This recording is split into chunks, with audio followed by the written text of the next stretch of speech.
C'est Koné Erin pour Kumar Oratoire. You have stolen my dream.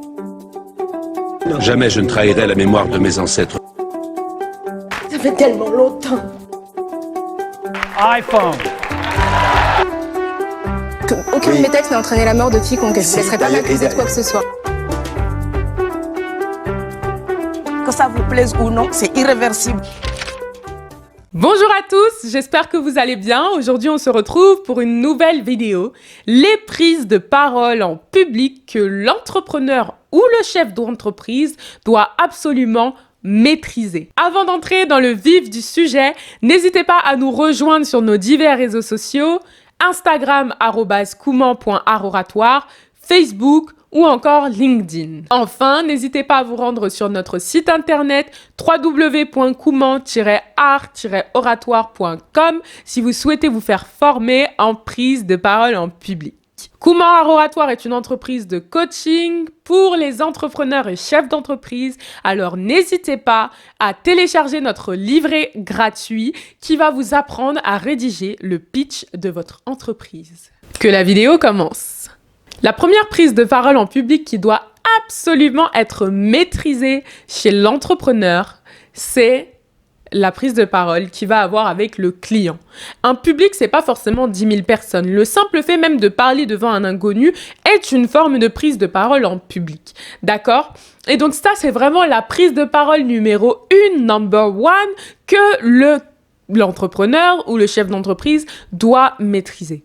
Apprendre à gérer une relation client tranquillement, sans stress, sans angoisse. Le client va acheter parce qu'il a confiance en vous, parce que vous le mettez à l'aise. Mais si vous êtes trop angoissé ou que vous avez du mal à vous exprimer, que vous préférez relayer ça, etc., vous aurez forcément du mal à vendre. Vendre, ça passe aussi par vous. Vous êtes le créateur de votre entreprise et donc la personne la mieux placée pour faire cela. Vous êtes la personne qui maîtrise le mieux ses produits, qui maîtrise le mieux ses services et personne d'autre que vous ne pourra mieux expliquer vos activités ou les caractéristiques de ce que vous faites. Alors, il est important que vous soyez à l'aise avec l'idée d'aller parler aux clients, d'aller démarcher les prospects, etc. La deuxième prise de parole que vous devez absolument maîtriser, c'est les vidéos sur Internet. Les vidéos, c'est positif. Pourquoi ? Parce que ça permet aux futurs clients de vous connaître, et de se familiariser avec votre visage, d'avoir petit à petit confiance en vous. Si on ne vous voit jamais, on préférera aller acheter chez quelqu'un qu'on a l'habitude de voir s'exprimer sur les réseaux sociaux parce qu'il nous fera un peu plus confiance et qu'on aura l'impression que derrière ce nom d'entreprise, il y a un humain. C'est pour ça que les entrepreneurs font des interviews, font des conférences, etc., etc. C'est parce qu'on a besoin d'être vu aussi pour vendre, d'accord ? Et donc, c'est très important que vous soyez à l'aise avec les vidéos parce que ça va vraiment rajouter un plus à votre contenu. Si vous ne faites pas de vidéos, je vous invite vraiment à en faire car je vous promets que ça va aider. Petit à petit, les gens vous découvriront par ce biais. Alors, je ne vous dis pas de lancer une chaîne YouTube comme je l'ai fait, mais des petites vidéos sur les réseaux sociaux ou en story de temps en temps, ça ne fait pas de mal. Et donc, dans la même lignée, troisième type de prise de parole en public à maîtriser, les directs live. Oui, les lives. Alors, ça, je sais que c'est un sujet et quelque chose qui angoisse beaucoup mes clients. Le fait de faire des lives, je sais que certains n'arrivent même pas à endormir la nuit une fois qu'ils en ont programmé un. Même si le public n'est pas réellement, physiquement en face d'eux, le fait de savoir que des gens sont derrière leurs écrans et les écoutent, les voient et les regardent leur fait peur. C'est quelque chose que je peux comprendre lorsqu'on n'a pas l'habitude et donc il faut vraiment, vraiment apprendre à gérer son stress et surtout regarder si on a réellement confiance en nous ou pas. D'accord ? Ça, c'est deux variables à prendre en compte, deux coachings d'ailleurs que chez Kumar Art Oratoire nous proposons. Mais sinon, le direct live, très important, parce que c'est un moment où vous allez pouvoir échanger avec votre communauté, échanger avec vos clients, créer ce lien si chaleureux qui va les fidéliser, qui va faire qu'ils auront envie de commander à nouveau chez vous ou pour la première fois chez vous.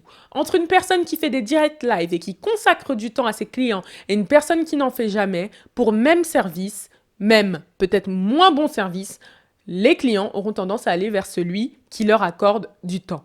Donc les direct live, une étape à ne pas négliger. Quatrième prise de parole en public, ça personnellement c'est un exercice que j'affectionne tout particulièrement, les interviews. Alors les interviews c'est le meilleur moment pour se vendre, c'est juste génial. Aujourd'hui on a des interviews en physique, donc où les deux personnes se rencontrent sur un plateau, dans un décor, etc. Mais on fait aussi des interviews via direct live finalement. Et les interviews c'est quelque chose que je vous recommande tout simplement parce que ça va vous aider à vous faire connaître sur d'autres médias, sur d'autres plateformes, dans d'autres lieux, etc. Parler en public, c'est aussi se faire connaître. C'est se faire connaître son entreprise, faire connaître ses produits et ses services. Ne négligez pas ça. Je sais que beaucoup de personnes préfèrent décliner des offres d'interview parce qu'elles ont peur de prendre la parole en public. Si vous êtes dans ce cas-là, il faut absolument le régler. Et enfin, cinquième et dernière prise de parole à maîtriser avant de prendre la parole en public. Et ça, je vous dirais quand même que c'est quelque chose qui arrive vraiment avec l'expérience et le temps, quand notre entreprise est vraiment bien en place dans son secteur d'activité. Bon, parfois, ça peut arriver aussi beaucoup plus tôt, mais c'est la conférence. La conférence.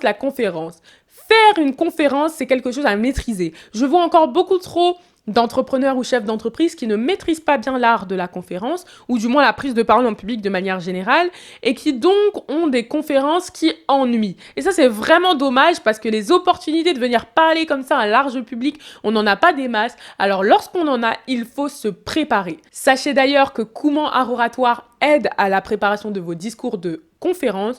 On vous prépare, on écrit vos discours si vous le souhaitez, ou bien on les corrige pour vous, on vous donne des conseils et plein d'autres choses. Alors vraiment, la conférence, surtout à ne pas négliger, c'est pas quelque chose qu'on fait au feeling. Généralement, si vous faites des conférences en improvisant, vous risquez de ne pas être vraiment satisfait du résultat. Donc le discours de conférence à maîtriser pour un entrepreneur.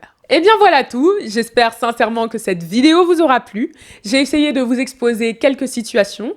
N'hésitez pas à me dire si vous avez déjà été confronté à celle-ci et dans quels états vous étiez en commentaire. Je serais ravie de vous lire, de vous conseiller et de vous répondre. J'espère que cette vidéo vous aura plu.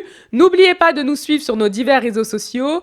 Comment Art Oratoire partout, donc sur Instagram, sur Facebook et sur LinkedIn. Et enfin, téléchargez notre livret gratuit pour apprendre à pitcher efficacement et bien présenter votre entreprise. Retrouvez nos modules de coaching si jamais ils vous intéressent et que vous voulez réserver à l'adresse www.comment-art-oratoire.com. Je vous dis à très bientôt pour une nouvelle vidéo. Au revoir.